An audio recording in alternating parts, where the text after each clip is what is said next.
Imagine a single river that shapes three countries' futures. This is the Nile. It brings life, power, and tension. Meet the players: Ethiopia upstream, Sudan in the middle, Egypt downstream.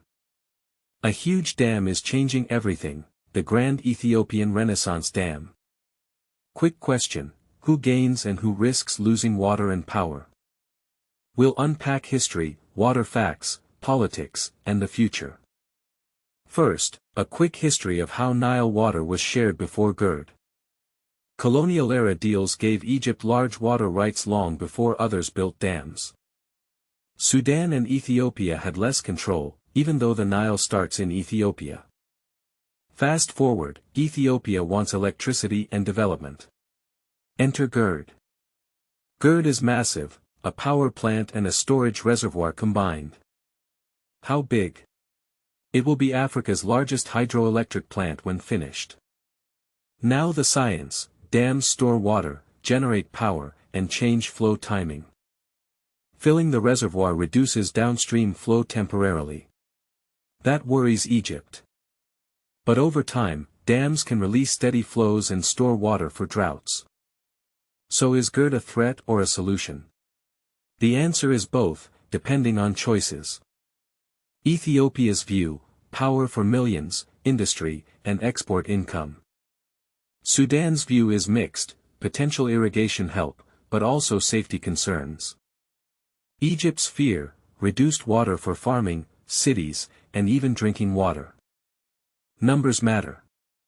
Egypt relies on the Nile for over 90% of its freshwater. Ethiopia argues filling should be fast to start power generation sooner.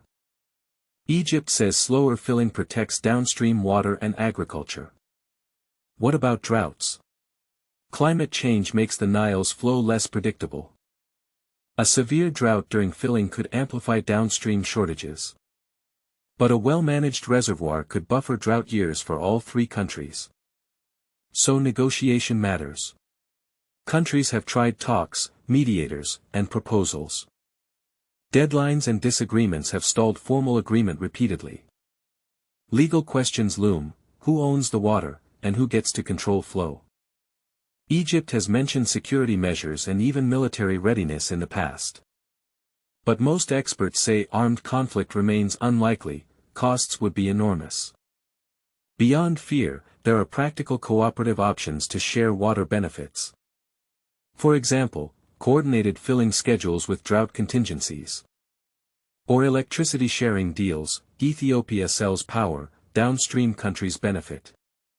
Technical monitoring and transparent data can build trust among states. International law provides frameworks, but not always clear answers for rivers. Let's look at immediate impacts. What happened during the first filling phases? Downstream flows dropped slightly at times, causing alarm in Egypt. But Sudan reported some benefits, like regulated flows and rescue in dry spells. Experts studied scenarios: long-term storage could increase total water security if managed well. But poor coordination or extreme droughts could make things worse for Egypt. What does a compromise look like? Think phased filling with safeguards.